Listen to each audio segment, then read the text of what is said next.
Hi, Catherine. Welcome to the Heart Connection podcast. I'm so Hi, excited to Pavlina. have you here. Thank you so much for having me. It's such a pleasure to be here. I can't stop Oh, smiling. yeah, thank you so much for being here.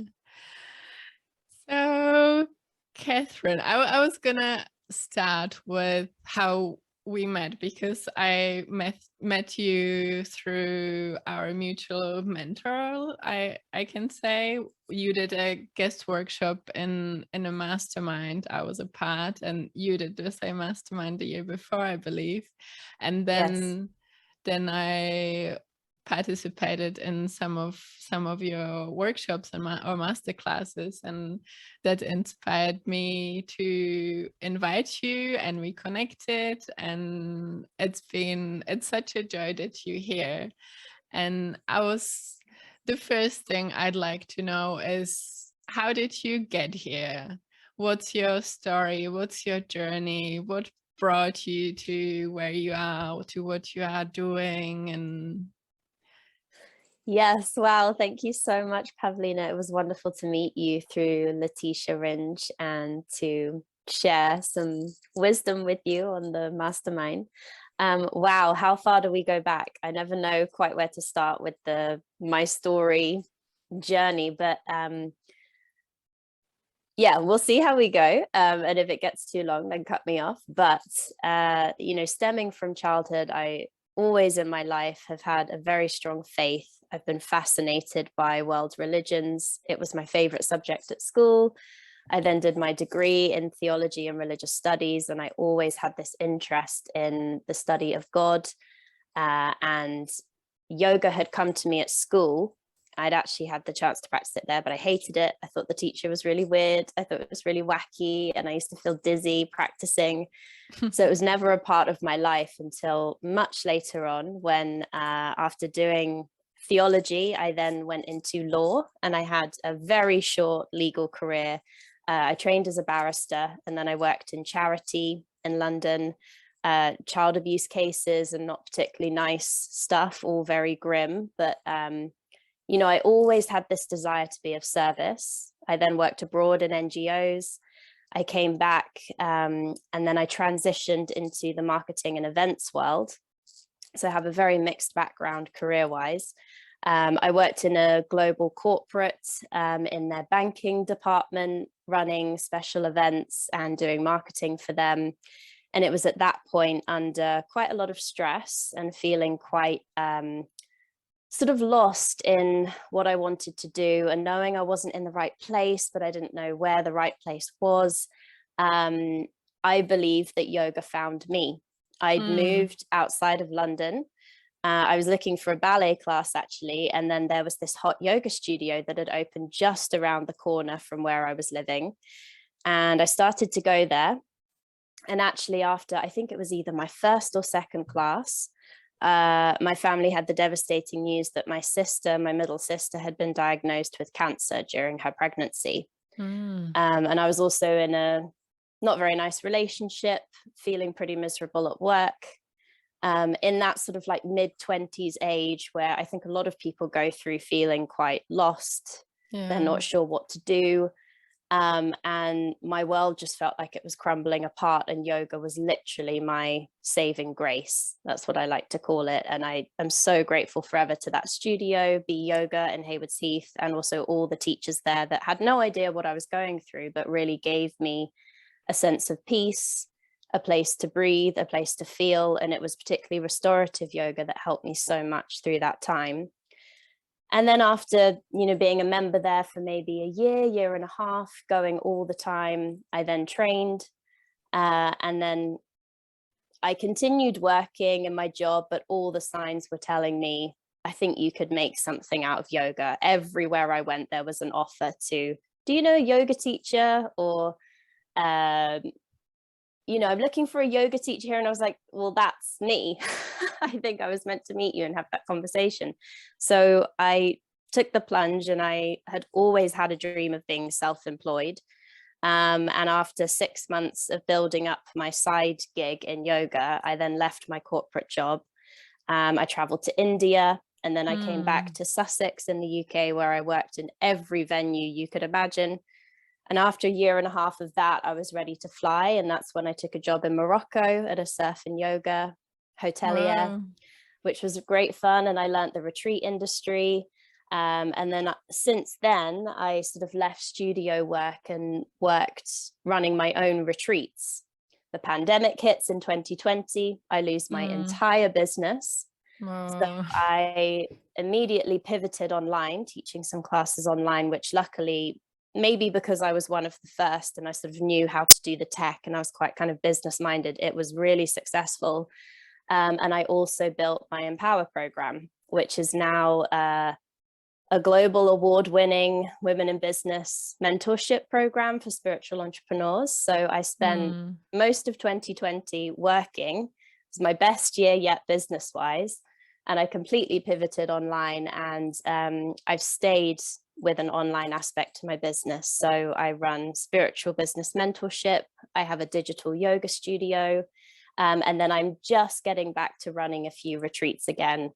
And I also recently gave my first restorative yoga and yoga nidra teacher training in Spain. A few different bits and bobs going on. I also love to read tarot cards as well. So there's a few different things I'm into, but yeah, that's in a nutshell, the weird and wonderful journey that I've been on. That's incredible. It feels like you lived like at least 10 lives, not just one. I feel like that too. Sometimes I'm falling asleep at night and my mind is flicking through memories of, you know, my life. And I was like, oh no, but that was another lifetime ago. And that was when actually it's just been these 33 years so far. But I believe I've had previous lives too. I don't know if you're into all of that too. No, but totally. Yeah. Like past life work is part of what I do. So yeah. Yeah. We all have so many talents and skills. I think it's just whether we use them. And some people, you know, one vocation for your life is the path they take. For others, it takes us a bit longer to find our thing. And even though I found my thing now, I'm always developing it. I'm always going in new directions with, you know, yoga. But yeah, it's all a journey. And I think the key is to enjoy the unknown path rather than trying to line up all your ducks in a row, because it's never going to work. We're not in control of anything, and life is going to happen as it's going to happen. Yeah, to become comfortable in the unknown, right? That's something I'm still learning, but yeah, I totally know Me too. what you are talking about. But I was wondering, from all the things you went through, like what was like the biggest lesson, like the blessing in disguise? Because we all have these, like the one thing that for you at the time felt like the worst thing ever, but then looking back at it now, you know, it was like the biggest blessing and the best thing ever. Yeah, beautiful question. The pandemic was really tough for me, although it wasn't. It was actually my best year, as I've mentioned, but that moment of realizing that I'd lost everything, in that I'd lost my entire retreats business. I needed to refund all these people. You know, the money from your business account is just going to run out because you've got to refund everyone. None of us knew what on earth was going on and whether travel would ever happen again, retreats would ever happen again. But what it made me do was to be, you know, extremely resilient and extremely resourceful. And rather than dwell in the, I've just lost everything I built from scratch, I was like, well, come on, Catherine, you've got, you know, a stellar education, CV. I'm so privileged. I'm so lucky. I have a lot of skills that I've learned. I know how to pivot online. So I'm just going to do it. And I think the best decision I made was invest in a mentor like myself, what I offer now.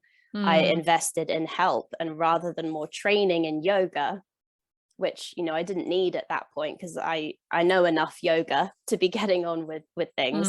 What I needed help with was someone a few steps ahead who already had an online empire, who, you know, I could aspire towards, but it's just a few steps ahead. That was the best decision ever. And with that support, you know, I made back that investment. I can't even tell you how many times over, but many times over. And from then on, I've always had a mentor, whether it's a business coach or other yoga teachers, or I spend my money as investment rather than spending. Actually, it's investing, because it helps you to make more return on what you put out there. So anyone listening who is a bit stuck, perhaps, that's my biggest advice ever, is invest in someone a few steps ahead of you, to pay and to pick their brain and let them show you the way, guide you. Yeah, I'm so with you on that. Like, that's been life-changing for me to start investing into myself and my business, and trust even when the money perhaps isn't coming in straight away, because sometimes it's quite big investments into masterminds and so on. But I've had coaches and support for pretty much ever since I left my corporate job and started on my own. And it's been so helpful, not just like picking their brains, but having the accountability, having the community and everything. It's just so valuable. Yeah, So good for you. And isn't it amazing too, you're saying about those high ticket prices, that the second you decide I'm doing this and it's a yes, things begin to change already, because it's like your body is like, okay, we're doing this.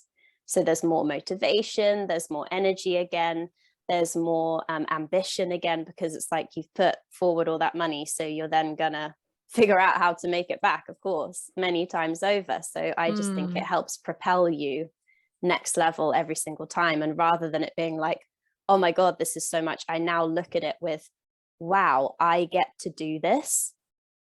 How lucky am I? I look at it with gratitude that I get to invest, because I know that not everyone does. And I just then want to do, everything I give out as a result of investing is to be of service. I that's my purpose in life. That's what I want, is just to help people feel that bit better after they've worked with me in whatever capacity than when they arrived, because that's what those teachers gave me at that awful time, was I left feeling better than when I'd arrived.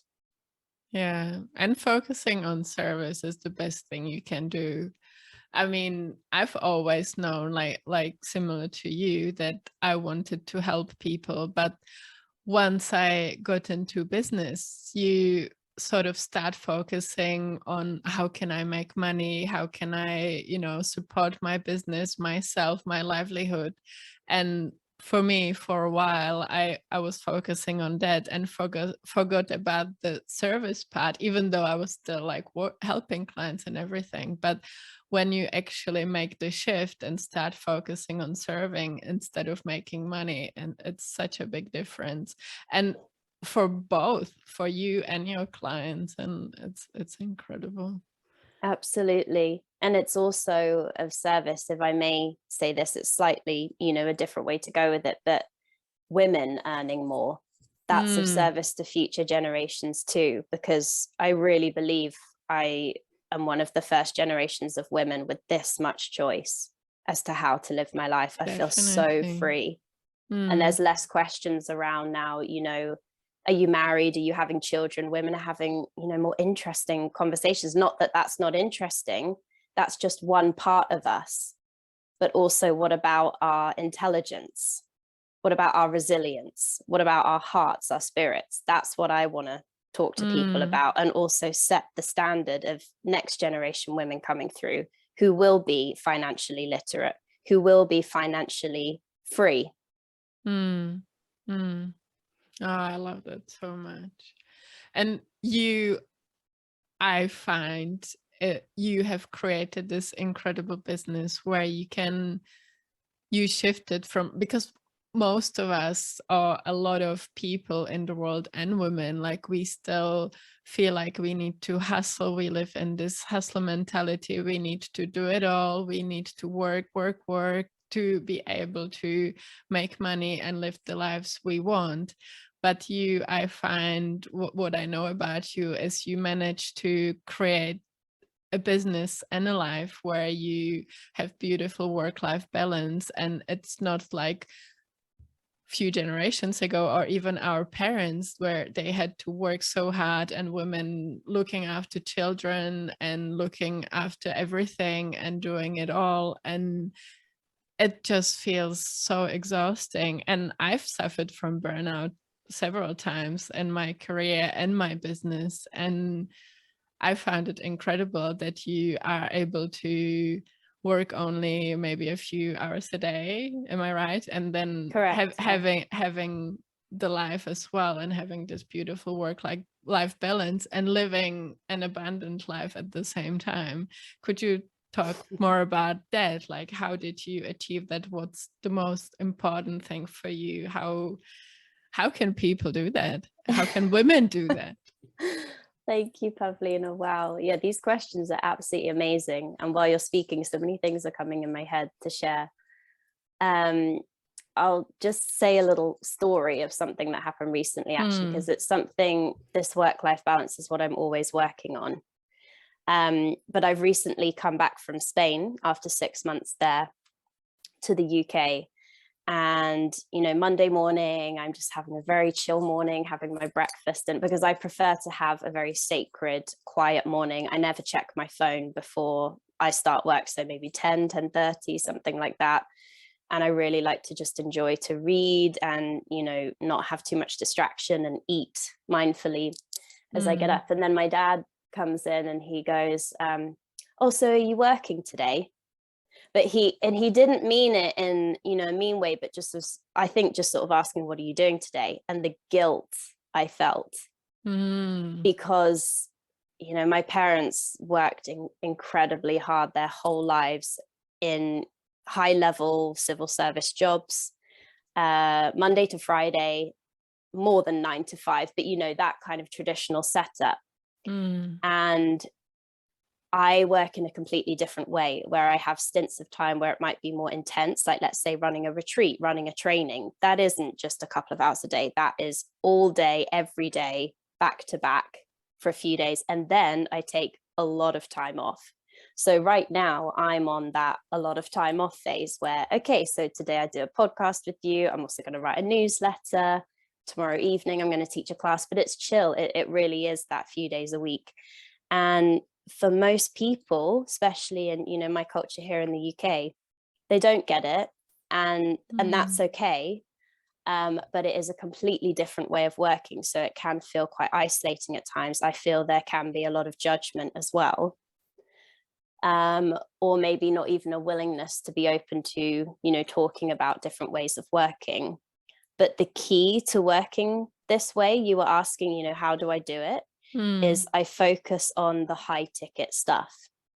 So although I'm enjoying being back teaching a few classes, because that's a need of mine for community, trust me, I'm not doing it for the money, because studio work is paid horribly, but it's really nice to be in community. But my focus is on, when I'm working, I'm selling a retreat space, or a space on my Empower program, or a space on a training, or, you know, I'm having a conversation with someone about buying into my digital yoga membership for their business.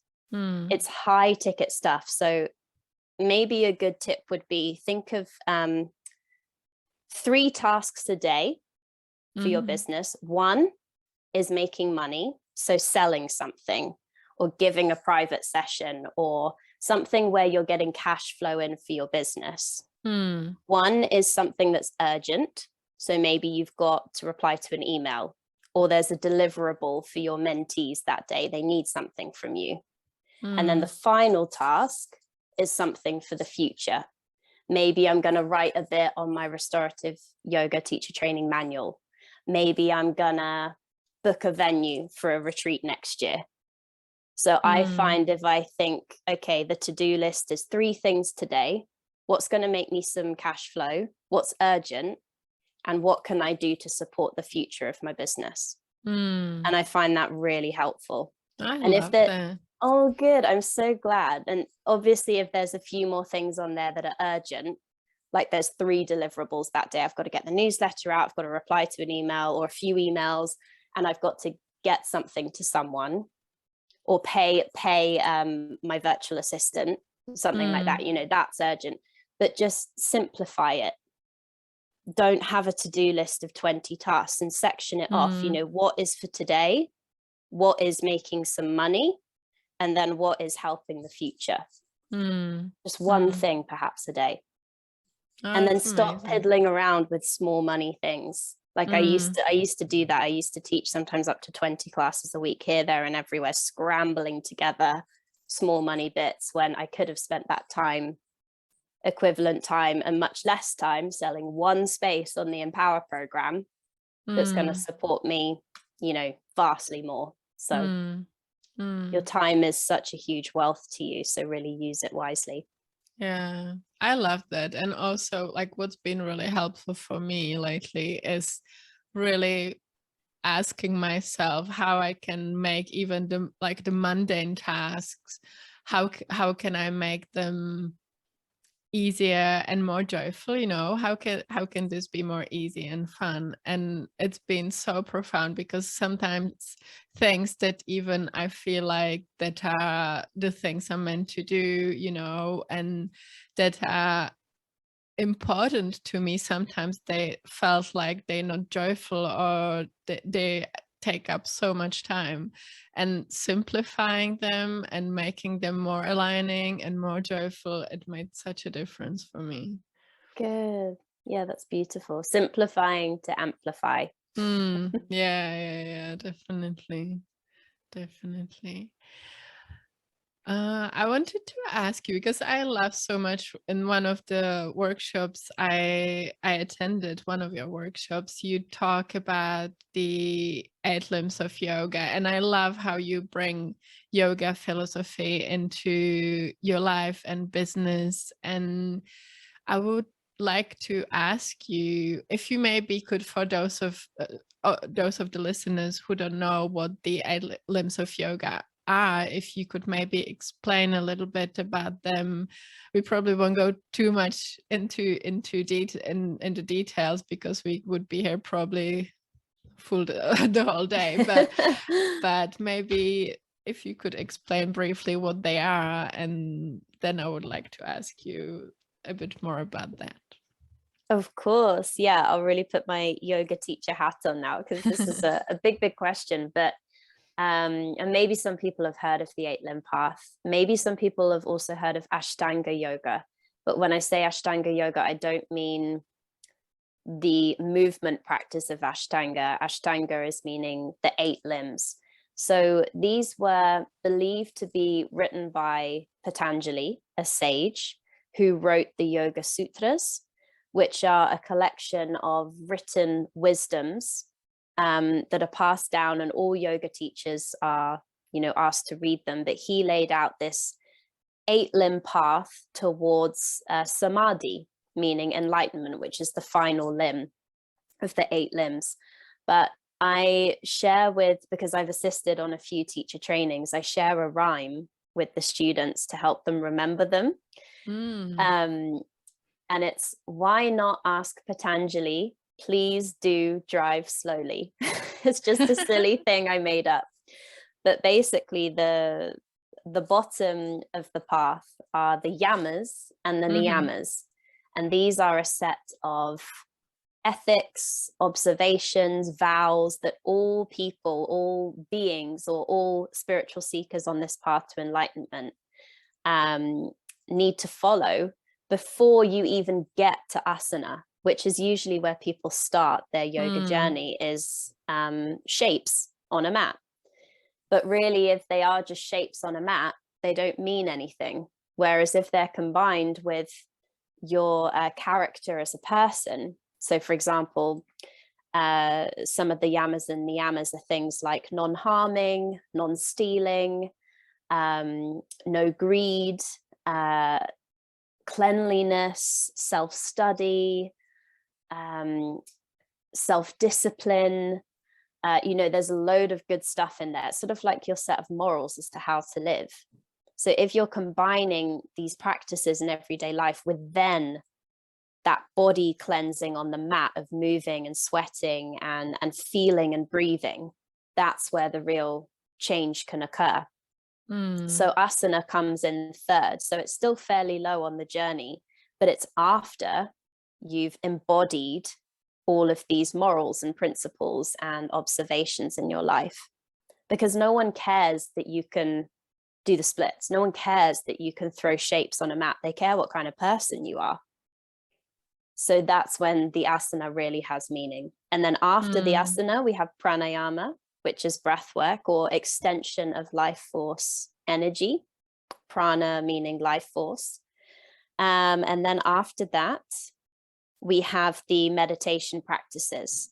So we have withdrawal of the senses, pratyahara, where you're seeking to tune inward inside yourself rather than the external world being what life's about, when actually in the yoga philosophy, this is all delusion, maya. It's like a veil, whereas the truth is inside yourself. I realize, there's a lot, we could talk about this for the whole podcast, but just in brief. And then after withdrawing the senses, you then concentrate on a fixed point. So really you're then talking about dhyana, dharana. These are the, meditation practices. So you've withdrawn the senses and then you stay still, focused on a fixed point. And then when you have really retreated inward and you're able to not be moved and non-identify with the fluctuations of the mind, that's where the bliss exists in the self. Self with a capital S. And it's there that samadhi can be attained, because you're no longer moved by he did that or she did this, or pleasure or change in temperature, or you've controlled the fluctuations of the mind, and you know that the mind is not what you are. What you are is separate. You are the self. The mind is just an organ emitting thoughts. But most people never realize that. They identify completely with the mind and everything the mind throws up, all thoughts, all sensations, whereas actually it's literally just an organ emitting thoughts. But that's not what we are.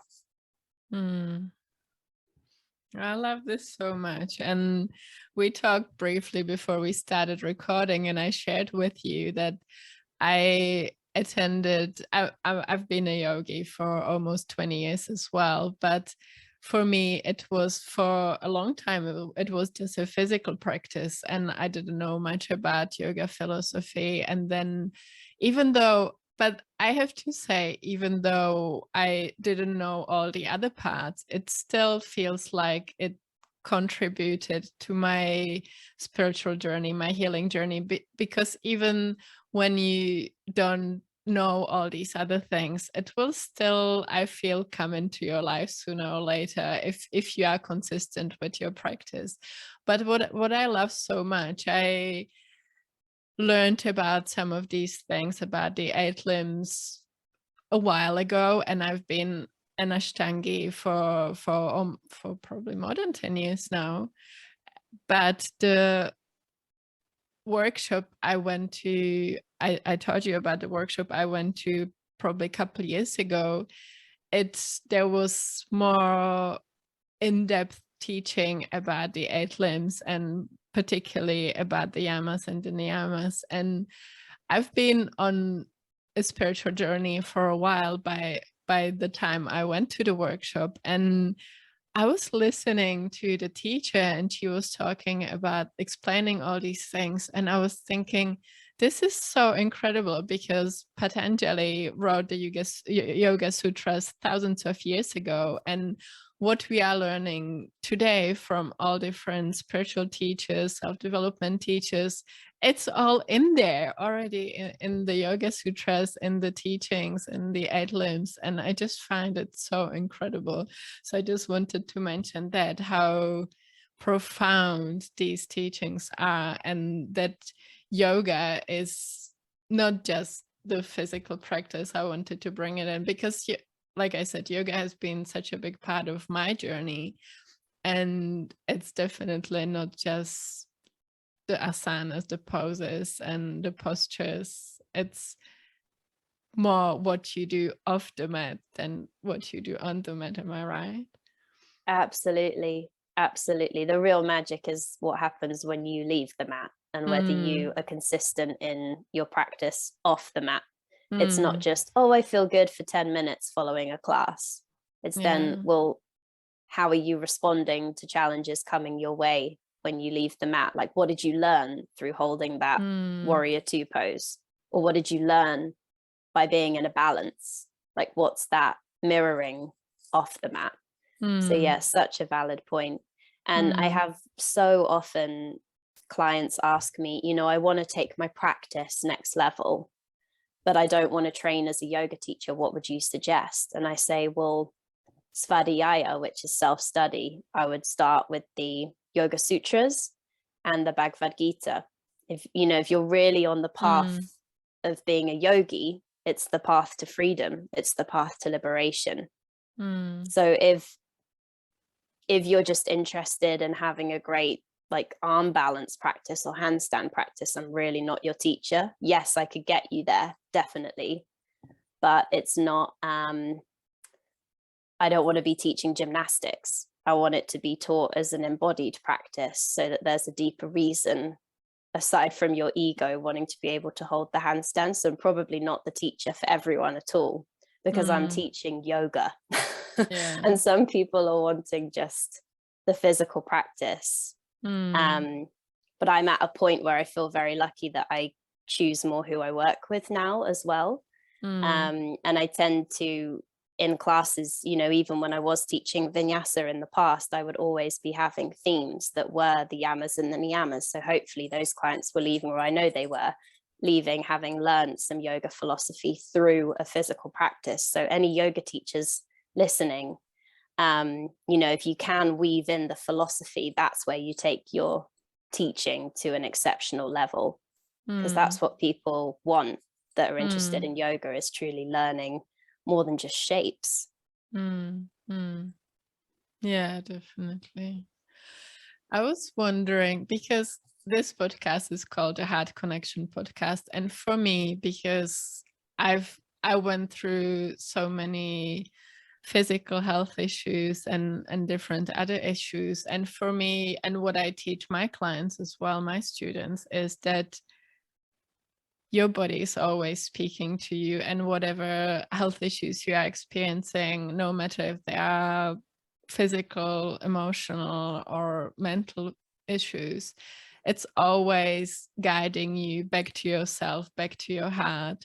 And that's what I find is yoga is about anyway, like connecting back to yourself, back to your heart, you know, coming back and connecting to the universe as well. And I was wondering, for you, if you would have to pick a few of the limbs or of the yamas and niyamas, what would be the most important ones? What would you tell your students if they ask you, I'm working on, I'm on a healing journey, I'm healing my body, my mind, myself. What would you recommend are the most important ones people should focus on if they want to become healthier, if they want to focus on their health and well-being? Wow, beautiful. Yeah. I would recommend starting from the beginning, because I think there's a reason to the order of the 8 limbs, and we're always changing, we're always growing. So I think revising the yamas and the niyamas, and then the first yama, that is the first thing of the whole thing that comes to mind, is ahimsa, non-harming. And we can think that we understand what that means. Some people interpret that as being vegan or vegetarian, being good to the planet. And of course, these are all really valid ways to look at it, but it's so important as well to turn these words back on yourself. Like, what is my relationship like to myself right now? Am I surrounding myself with people who are harming me? Am I in a healthy relationship, or is it abusive? Am I abusing myself? Am I not forgiving myself for something? Is my inner critic taking the driving seat of my life? am I my own best friend? Do I love myself? Like these are really deep and often very painful questions. And this is why most people don't maybe persevere often with this side of the practice, because it's so uncomfortable to really look at yourself. And these teachings are like a mirror holding up, illuminating all of our stuff, all of our issues right from the beginning. Because I think most of us self-harm in some way, whether it's we just go back for more pain. Often we're a bit addicted to pain, people that cause us pain, drama that causes us pain. We talk bad about other people. We judge people all the time. You know, we're human beings. We're not infallible.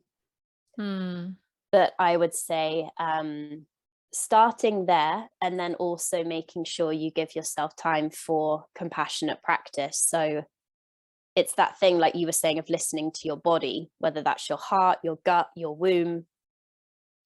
What do I need today? So would it be harming for me to spend an hour in vinyasa now because I'm super tired? I've been up all night with my baby or whatever it is. Maybe you could drop the guilt of I should do this, I should do that, I should exercise those, and go to a really nice restorative class or a meditation class or a breathwork class. Like, what do you really need? Because I think, again, a lot of people live their lives in the what I should do versus what I really need.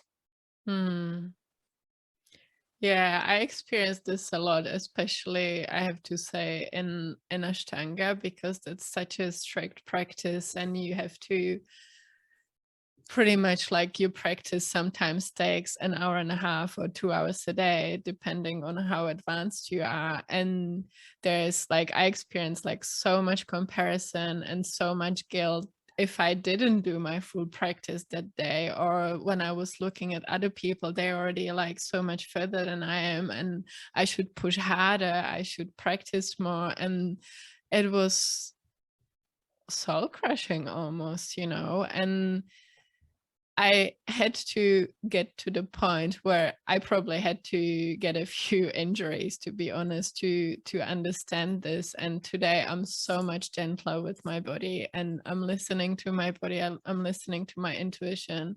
And like you said, sometimes my practice looks like sitting quietly on my yoga mat and tuning in and asking what my body needs or how it wants to move.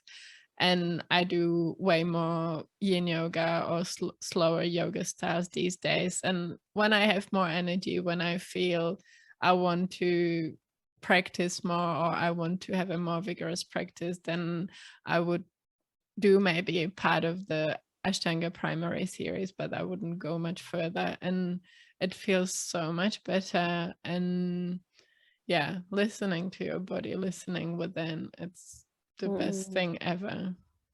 Amazing. And it's interesting that use of the word practice, because I'm also asked that loads, especially by sort of teacher training students. Oh, do you practice every day? And I say, what do you mean? Do you mean asana? And I'm like, no, obviously not. And they're like, oh, well, what do you mean? And I was like, well, you know, yoga for me is a way of life. It's my whole life. So a practice for me could be svadhyaya. It could be reading 20 minutes the Bhagavad Gita or some primary text, the Bible, anything, any, you know, what I consider divine text. It could be journaling. It could be consciously choosing what I eat that day because I don't want to harm my body with junk. Although sometimes out of balance, you know, I do need some junk. So, and I also think the practice, especially for women, of listening to our cycle is really profound, because I think often people think now, because I'm such an advocate of restorative yoga and, you know, the gentle sides of yoga, that I don't like a strong workout or practice. And it's more that I just am conscious of when I do that, and the time for me when I have more energy is around ovulation, where I do want to wake up and go for a jog to start my day, or in the evening or whatever. And I do want to do those really kick-ass fiery vinyasa flows. But there's a time and a place for it. And I can't just be like I was in my 20s, some on-demand yoga teacher that can bash out sequence after sequence. I'm just not prepared to do that anymore for my body. and it wouldn't be genuine either, so it wouldn't land with people. I believe in the energetics of stuff so strongly like that. So yeah, that awareness of your body and being kind to it and honoring it, because you know, we don't need to rush through life. There's time. Yeah, definitely. That's so important. And I was also wondering, because I remember when I was like a full-on Ashtangi, I was actually considering becoming a yoga teacher myself, but the number one reason for me was that I didn't want to lose my own like physical practice, you know, because I felt like if I would do that, I couldn't practice like in the morning, or I would have to get up. Like, I know some teachers get up at like 4 a.m. so they can practice themselves because before they get to like the 7 a.m. yoga class or something.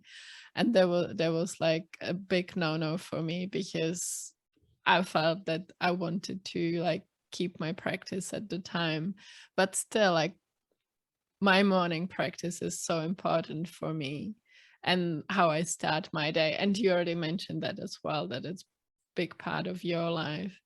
Was it always easy for you to like focus on your own practice and keep your own physical practice, or your how to say it, your devotion, or whatever is part of your morning?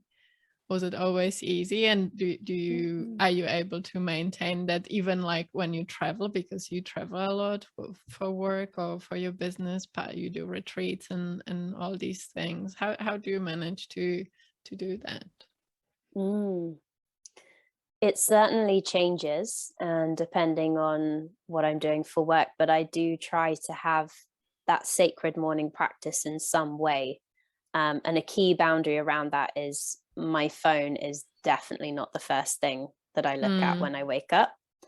And whether it's, you know, a few deep breaths in bed before I then have to get up really early to go teach on the retreat or something like that, there's just at least a present moment of recognition of, I'm here, I'm awake, I'm grateful for another day, thank you for having me here, please use me as your servant. And I have to say, the devotion thing, no, I've never struggled with that, because I don't know why I or how, but it's as far back as I can remember, you know, my mum tucking me in at night, and I would come to her with the big questions: what happens when you die? What happens in heaven? It was just always there. And I don't think it came from an outside thing. It was just, I just sort of knew. And yes, I would ask her and I'd want her sort of confirmation of it. And I have grown up in a very, I'm not going to say religious, it's actually more spiritual family. So faith was always like just a key presence, and not even just my small family, like my wider family as well, just very strong faith. You know, my grandmother particularly, who I spent a lot of time with, so lucky to in my life. So the devotion, I've just always known that whatever I do is in devotion to God. So whether that was, you know, trying to be a barrister, but then that didn't really work out because I didn't feel of much impact, kind of lost a bit of faith in the system, if I'm honest. And then, you know, marketing and events for a corporate just didn't feel right, although it was super fun and great in my 20s. It wasn't what I could give my energy to beyond that. But no judgment on people that do. I think it's an amazing thing to have that kind of routine and ambition.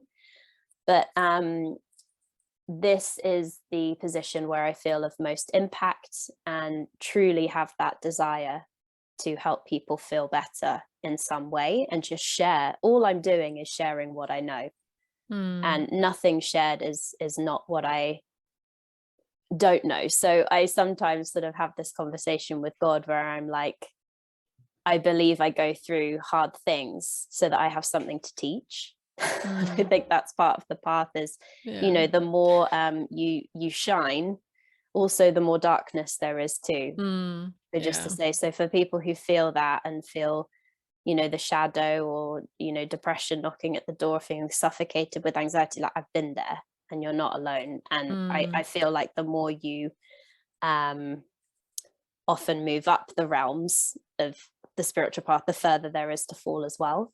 Yeah. Oh, I can relate to that so much. I Okay. feel like that's been my path as well. I had to go through so many different things and so many lows so I could help other people to go through these things as well. Definitely. It must be the way.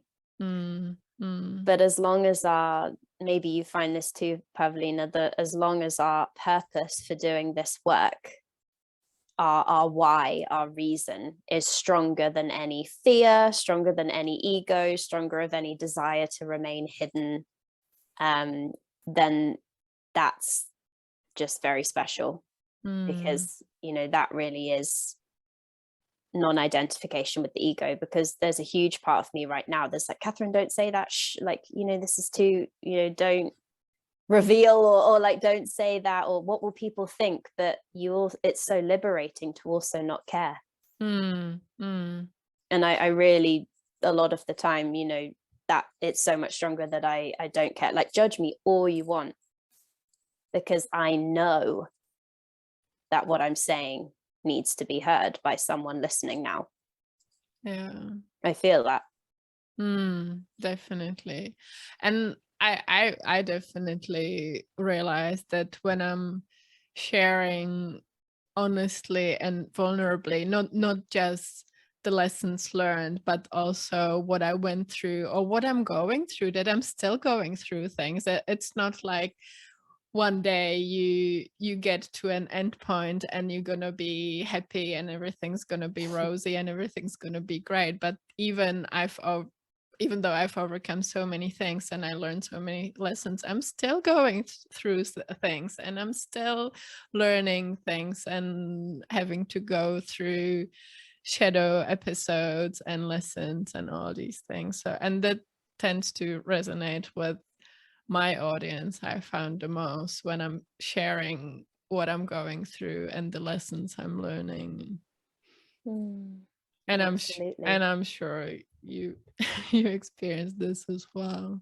Yeah, hopefully it gives other people permission to share openly too. And it's something I'm always working on, of being more open, being more vulnerable, being more honest. Because also that's, you know, the yamas and the niyamas is truth, satya, truthfulness, honesty. What good does it do if I just appear like everything's fine and perfect all the time when it's not? This life is it's very hard to be self-employed, and very hard, as I've shared, you know, to work in a very different way than what is pretty much culturally accepted from your home nation. And that's why I seek out mentors and community, so that I don't feel so alone on this path. Because it would be much easier to be in a salaried, stable, whatever that means, job, and fit in with the conformed social norms of the checklist of life. But I just can't live with my soul aching like that. Yeah, I so understand that. Anyway, I wanted to talk more about the work you do, because I love so much that your program is called the Empower Method, because that's what we do. We empower each other. We all in this together, right? And so what is it? What is the Empower Method? Tell us all about it. Thanks, Pavlina. Well, maybe when you met me, I was still going under Yoga with Catherine. So that was just to save loads of time. When I was establishing my business, I was like, I'll just use my name, because I had nothing better to come up with. And then, like any career, you start to find yourself, find your speciality, your niche, if you will, your passion area within the huge, you know, industry that you work in. And I realized that the biggest pain point I'd ever gone through was feeling disempowered within the industry. So paid nothing, bullied by studio managers, undervalued, messed around, didn't know what to do next. And I think a lot of, maybe you have some yoga teachers listening who might be able to really relate to that pain point of just feeling like they have no power and completely disempowered within the jungle of the yoga industry, which, like any industry, has its major pitfalls. So I hope that by calling my business the Empower Method, it does what it says on the box, which is to empower people who feel disempowered. So it's through spiritual business mentorship, which is called the Empower Program, the digital yoga studio, so the Empower Method Yoga, and then retreats, which I run in Ibiza and Spain, North Devon, so 3 a year. And that's kind of the trio of 3. And then I also have a little extra, which I can tell you about coming up, which is a women's circle for tarot reading.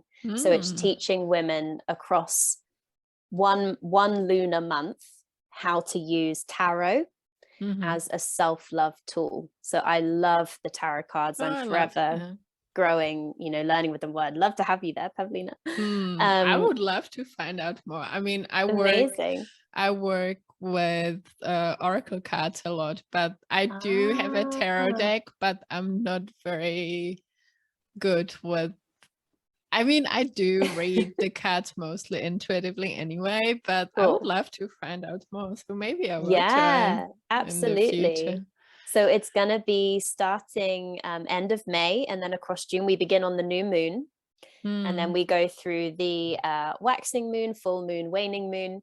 And every session with me is learning firstly about the history, your intuition, and then we go through the major arcana, which are the 22 major mystery cards, and then the 58 minor arcana and the court cards, which are the different suits. So you've got swords, cups, wands, and discs. And we also have a community behind it too. So we're, pulling cards and staying in touch with each other, meditating, and really building that gut muscle of, you were saying people want to know about how to connect to their heart. Well, an amazing way through that is having a tool like tarot, where you trust your first intuition, your body responds to something. Oh, let's say I turn over and I get the Chariot. What does that bring up from my psyche? Where do I feel that in my body? And then listening. So it's a fascinating tool. I've run it once before and I'm really excited to run that again. So if anyone here feels, intrigued to learn about tarot, you'll need a Thoth deck. And then you're very welcome to join, and I can share the link for the signups with you. That would be awesome. I love that. It sounds so amazing. And how you connected to the body as well. And the moon too. So the phases of the moon, because women used to gather under the new moon and have a women's holiday once a month and, sing together and rest together. Maybe you've heard of the red tent kind of movement, which has a revival actually. But it's that concept of, I wanted it to be done in a very feminine way. So going by the moon cycle and meeting once a week across a lunar month, and then studying tarot together as a self-love ritual and practice. I love that. Oh, so incredible. So many beautiful offerings you have. Thank you. What is empowering for you? Amazing question. Listening to my body. Listening to my body, because I feel it holds the answer. If I go to my mind, I have to remember, well, my mind is throwing up a lot of stuff, often to try to protect me. It's, the ego dwelling there. Whereas my body remembers everything I've ever gone through. It's so intelligent. It tells me how I'm feeling that day energy-wise. It tells me where there might be pain. And we get so much feedback from it, based on what we've eaten, how we're breathing. And I just want to really try to remember to listen to my body for the answers. And our body as well, when we talk, business owners listening to this, our body is what we need every day to type. We need to use our fingers, we need to see, we need to hear, we need our senses. So the more we can look after our body, like that health is also our biggest wealth, because without our body, we can't run our business, Mm. Oh, can't do I'm anything. so with you on this. And our bodies are so wise. And you can, by tuning in and listening to your body, you can get all the answers you need. So it's incredible. I love that so much. Good. Hmm. I have a few, let's say, rapid fire questions for you. Okay, let's do it. You mentioned that you like to read. What are you reading right now? I'm reading Paramahansa Yogananda, Hmm. and it's God realization in everyday life. So I love any books by Paramahansa Yogananda and the Self-Realization Fellowship. So I like to begin the day reading. There's sort of written down dictations of his speeches that he gave, and a lot of them are nearly 100 years old, and they are so relevant to now is how I feel.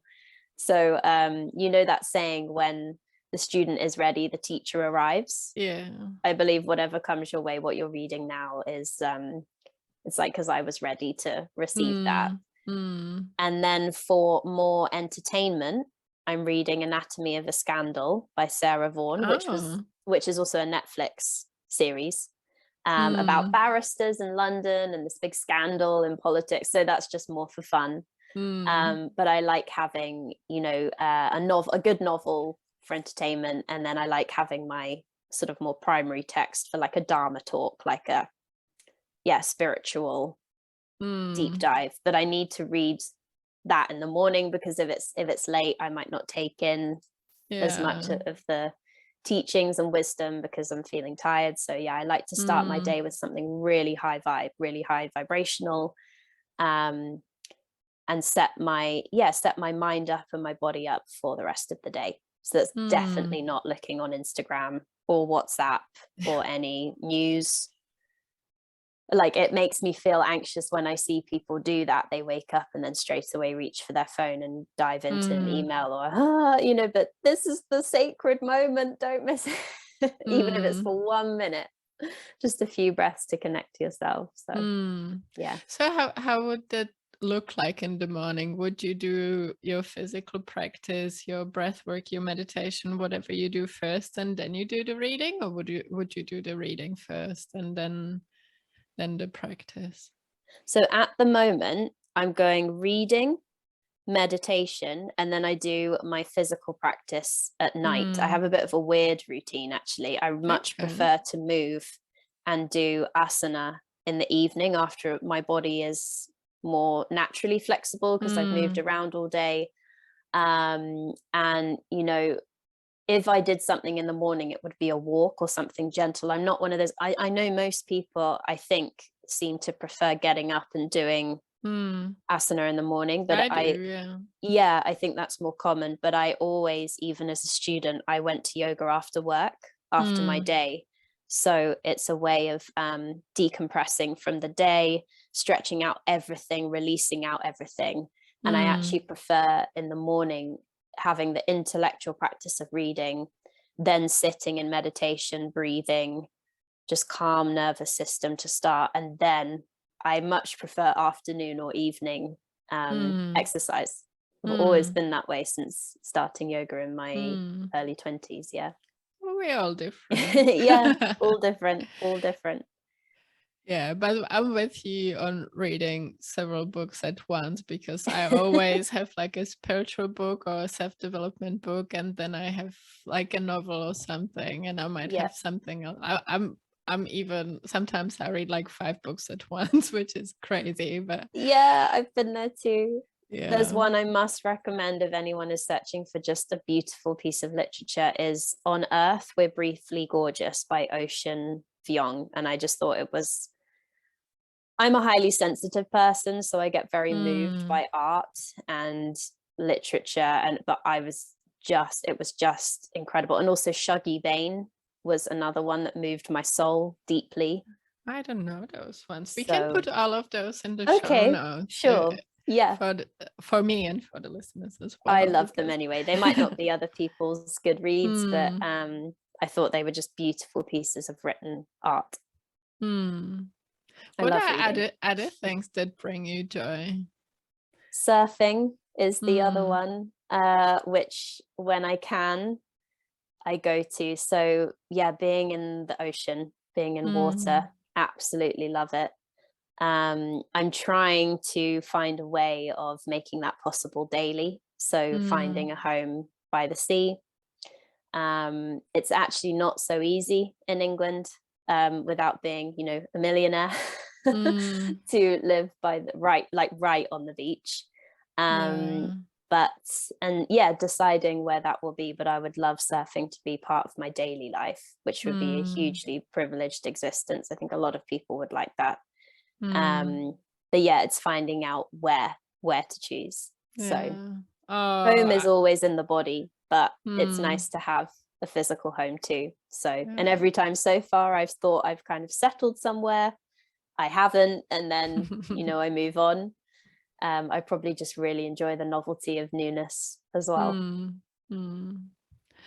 Yeah, I love the ocean so much as well. And I lived in New Zealand for a long time, always close to the ocean. And now I've been back in Europe, in like Central Europe for a few years, and I miss the ocean so much. I would love to live closer to the ocean. So Yeah. maybe one day again. I'm not a surfer though. I tried and I got injured, and after that I didn't want to try again. So Oh, yeah, but I can imagine it must be amazing when you catch the wave.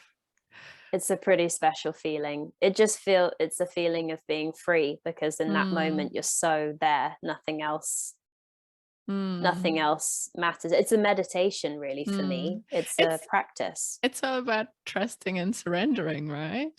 Yeah, and moving with what faces you Mm, right then and there, because every day you could go to the same beach but have completely different conditions, and it's mm, always changing. You enter the mm, water, it's one way, 10 minutes later it's another. You don't know what size wave will come, how the wind could change, and I love being at the whim of we always are anyway. That's the funny thing, we always are at the whim mm, of higher power, yet it's mm, very, very obvious in the sea.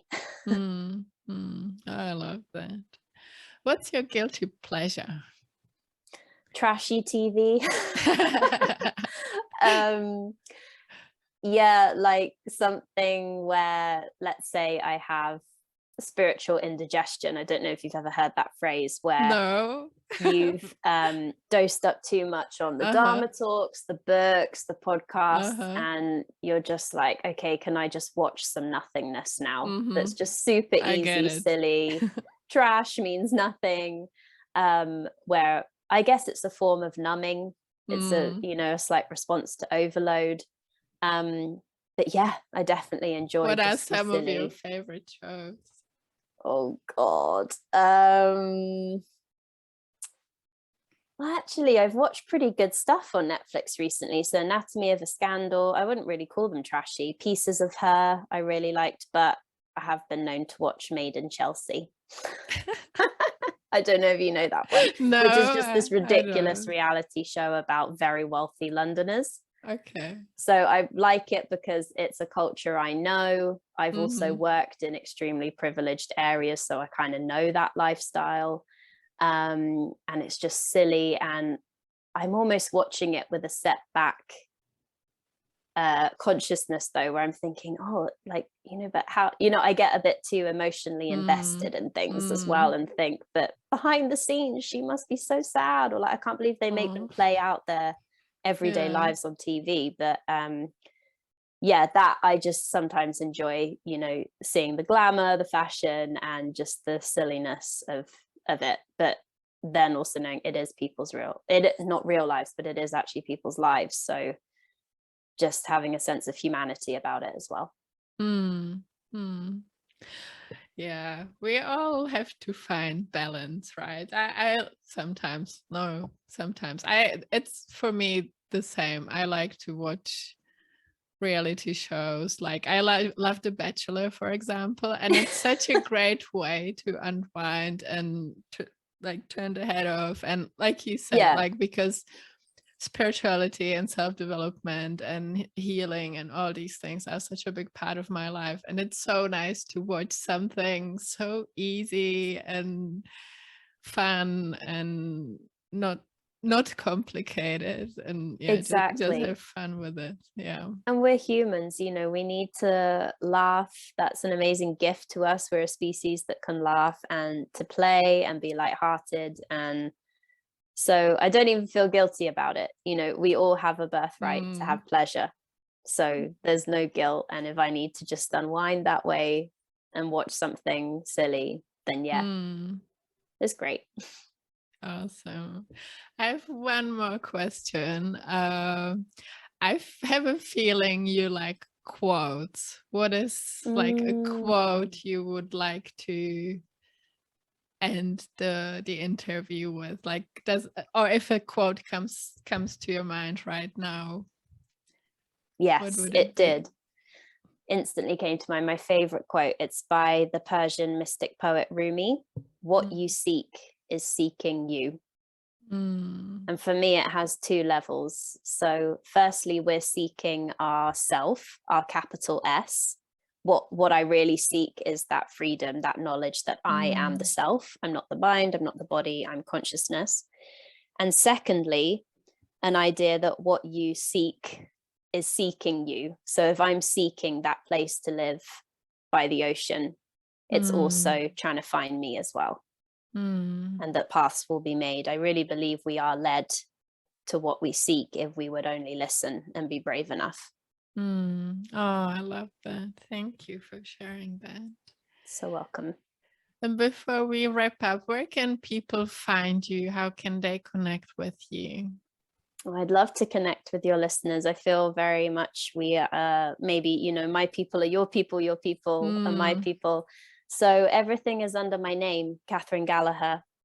So you can find my website, catherinegallagher.global, and also on Instagram at Catherine_Gallagher.